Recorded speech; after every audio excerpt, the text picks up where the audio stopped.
नमस्ते दोस्तों। Classic books bye audio पिटारा में आपका स्वागत है। बेहतरीन ऑडियो बुक सुनने के लिए हमारा चैनल सब्सक्राइब करें और बेल आइकन दबाना ना भूलें ताकि आपको हर अपडेट मिलता रहे। ऑडियो पिटारा प्रस्तुत करता है मेपल प्रेस द्वारा प्रकाशित बुक्स, जिन्हें सिर्फ मनोरंजन के उद्देश्य से रिकॉर्ड किया गया है। ये कहानियां शिक्षाप्रद और मनोवैज्ञानिक सिद्धांतों पर आधारित हैं, लेकिन इनका उद्देश्य किसी भी नैतिक या सामाजिक संदेश को प्रचारित करना नहीं है। ऑडियो पिटारा इसके लिए किसी भी प्रकार की जिम्मेदारी नहीं लेता है। प्रत्येक श्रोता या सुनने वाले को सलाह दी जाती है कि वे इन कहानियों को सिर्फ मनोरंजन के लिए ही सुनें और नैतिक और सामाजिक दृष्टिकोण से अपनी विवेकशीलता के संदर्भ में समझें।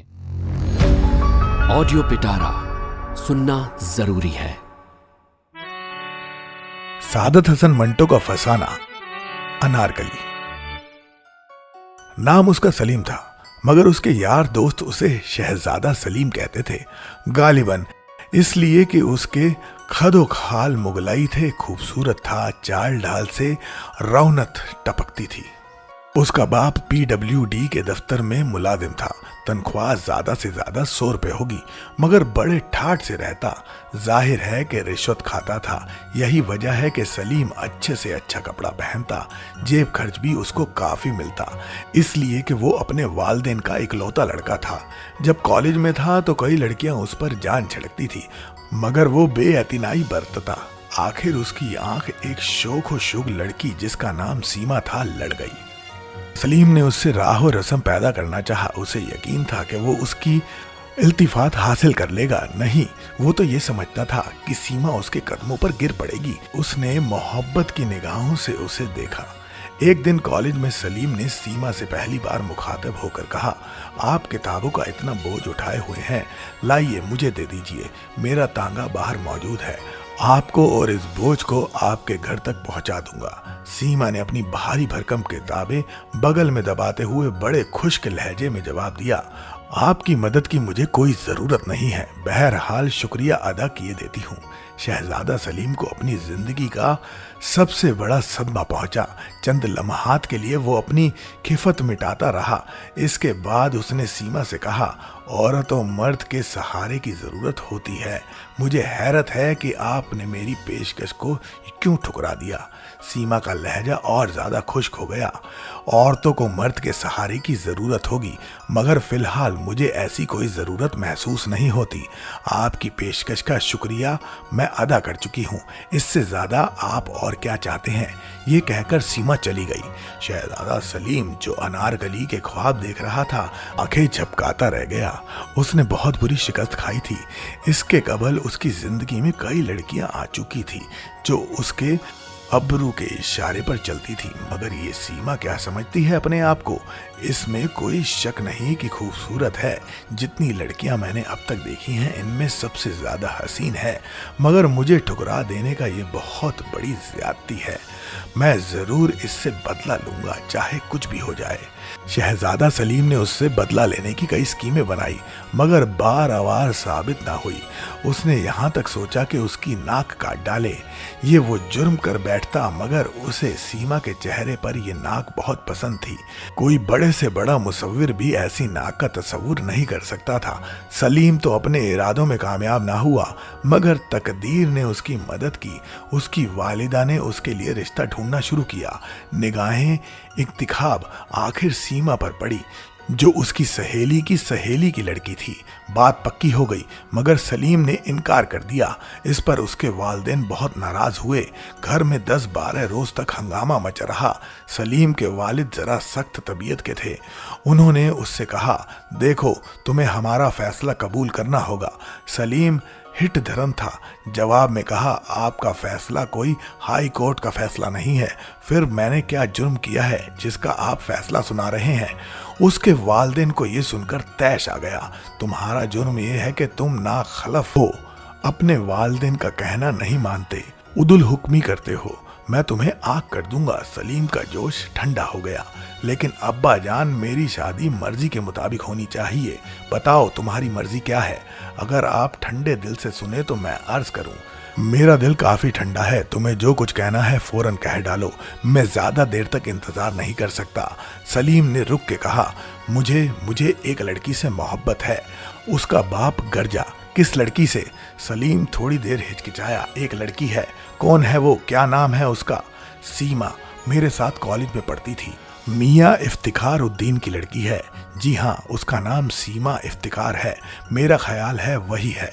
उसके वालिद बेतहाशा हंसने लगे। ख्याल के बच्चे, तुम्हारी शादी उसी लड़की से करार पाई है। क्या वो तुम्हें पसंद करती है? सलीम बौखला सा गया। ये सिलसिला कैसे हो गया उसकी समझ में नहीं आता था कि उसका बाप झूठ तो नहीं बोल रहा था। सलीम से जो सवाल किया गया था उसका जवाब उसके वालिद को नहीं मिला था। चुनांचे उन्होंने कड़क लहजे में पूछा, सलीम, मुझे बताओ, क्या सीमा तुम्हें पसंद करती है? सलीम ने कहा, जी नहीं। तुमने ये कैसे जाना? उससे एक बार मैंने मुख्तसर अल्फाज में मोहब्बत का इजहार किया, लेकिन उसने मुझे तुम्हें दरखूर एतिना न समझा। जी हाँ, बड़ी बेरुखी बरती। सलीम के वालिद ने अपने गंजे सिर को थोड़ी देर के लिए खुजलाया और कहा, तो फिर ये रिश्ता नहीं होना चाहिए। मैं तुम्हारी माँ से कहता हूँ कि वो लड़की वालों से कह दे, लड़का रजामंद नहीं है। सलीम एकदम जज्बाती हो गया। नहीं अब्बा जान, ऐसा ना कीजिए, शादी हो जाए तो सब ठीक हो जाएगा। मैं उससे मोहब्बत करता हूँ और किसी की मोहब्बत अकारत नहीं जाती, लेकिन आप लोगों को मेरा मतलब है सीमा को ये पता ना लगने दीजिए कि उसका ब्याह मुझसे हो रहा है, जिससे वो बेरुखी और बेएतनाई का इजहार कर चुकी है। उसके बाप ने अपने गंजे सर पर हाथ फेरा। मैं इसके मुतल्लिक सोचूंगा, ये कहकर वो चले गए। उन्होंने एक ठेकेदार से रिश्वत वसूल करनी थी अपने बेटे की शादी के इखराजात के सिलसिले में। शहजादा सलीम जब रात को पलंग पर सोने के लिए लेटा तो उसे अनार की कलियां ही कलियां नजर आई। सारी रात वो उनके ख्वाब देखता रहा। घोड़े पर सवार बाग में आया शहंशाह, लिबास पहने अस्पताजी से उतरकर बाग की एक रविश पर जा रहा था। क्या देखता है कि सीमा अनार के बूटे की सबसे ऊंचाक से एक नोखेज कली तोड़ने की कोशिश कर रही है। उसकी भारी भरकम किताबें जमीन पर बिखरी पड़ी हैं, जुल्फें उलझी हुई हैं और वो उचक उचक कर उस शाख तक अपना हाथ पहुंचाने की कोशिश कर रही है, मगर हर बार नाकाम रहती है। वो उसकी तरफ बढ़ा।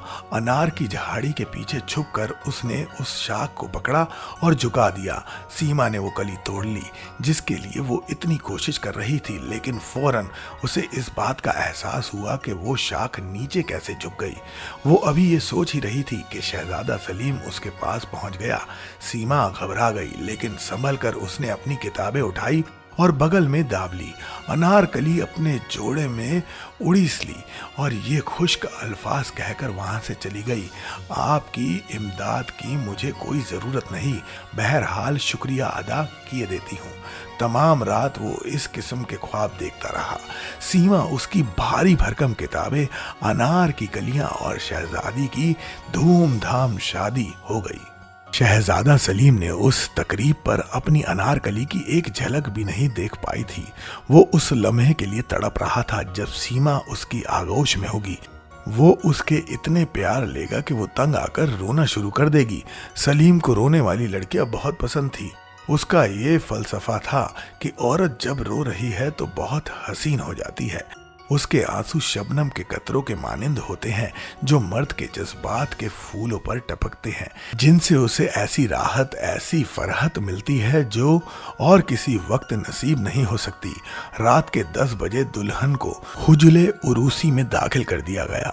सलीम को भी इजाजत मिल गई कि वो उस कमरे में जा सकता है। लड़कियों की छेड़छाड़ और रस्मो रसूम सब खत्म हो गई थी। वो कमरे के अंदर दाखिल हुआ। फूलों से सजी हुई मसहरी पर दुल्हन घूंघट काढ़े रेशम की गठड़ी सी बनी बैठी थी। शहजादा सलीम ने खास एहतिमाम कर लिया था कि फूल अनार की कलियां हो। वो धड़कते हुए दिल के साथ मसहरी की तरफ बढ़ा और दुल्हन के पास बैठ गया। काफी देर तक वो अपनी बीवी से कोई बात न कर सका। उसको ऐसा महसूस होता था कि उसकी बगल में किताबें होंगी जिनको वो उठाने नहीं देगी। आखिर उसने बड़ी जरूरत से काम लिया और उसने कहा, सीमा। ये नाम लेते ही उसकी जबान खुश्क हो गई, लेकिन इसने फिर जरूरत फराहम की और अपनी दुल्हन के चेहरे से घूंघट उठाया और भुचक्का रह गया। ये सीमा नहीं थी, कोई और ही लड़की थी। सारी अनार की कलियां उसको ऐसा महसूस हुआ कि मुरझा गई हैं।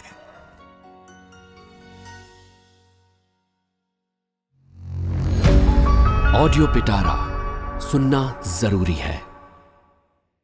दोस्तों, आपको ये कहानी कैसी लगी हमें ज़रूर बताइएगा। लाइक और कमेंट कीजिए और अपने दोस्तों के साथ ये कहानी ज़रूर शेयर कीजिए। Thank you so much. Audio पिटारा सुनना जरूरी है।